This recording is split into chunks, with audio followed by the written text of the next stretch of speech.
سبحان من تعزز بالقدرة والبقاء وقهر العباد بالموت والفناء تفنى الخلائق ويبقى الواحد القهار فاعتبروا يا أولي الأبصار. الله أكبر.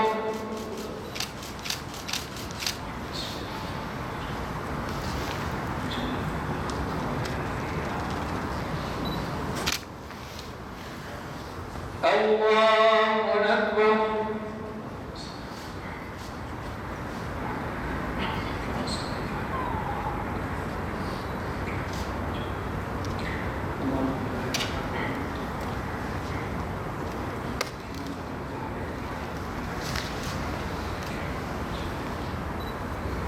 الله أكبر.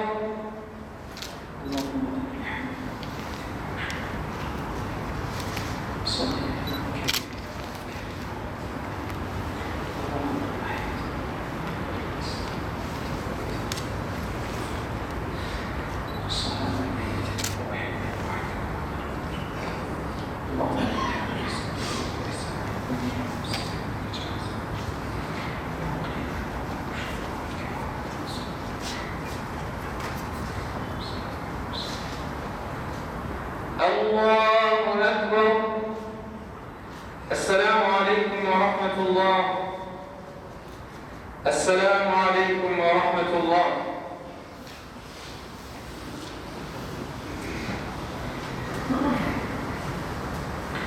Değerli kardeşlerim, Cenab-ı Hak hocamıza, merhuma ve cümle geçmişlerimize rahmet eylesin.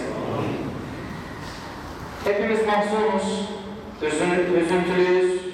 Çünkü bir kardeşimizi, bir dostumuzu, bizden birini kaybettik.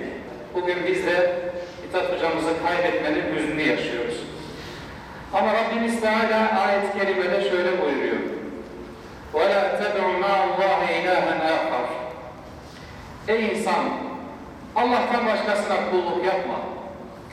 İbadet edilecek, iltica edilecek, sığınılacak yegane varlık Allah'tır. La ilahe illahu.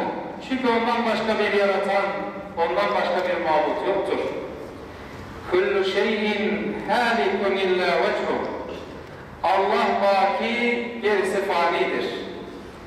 Lehul hukmu. Hüküm O'nundur. Ve ileyhi turcaun. Biz buna iman ediyoruz. Bunu ikrar ediyoruz, bunu tasdik ediyoruz.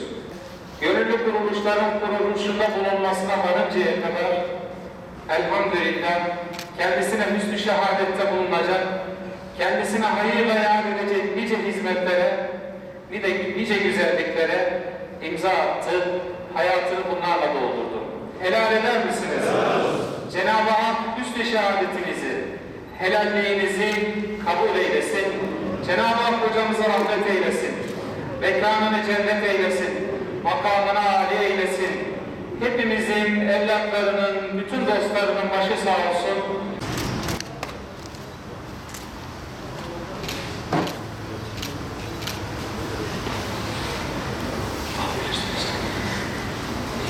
Değerli kardeşlerim, sosyal mesafe kurallarına riayet edelim inşallah. Allah hepinizden razı olsun diyorum. Arkadaşlar.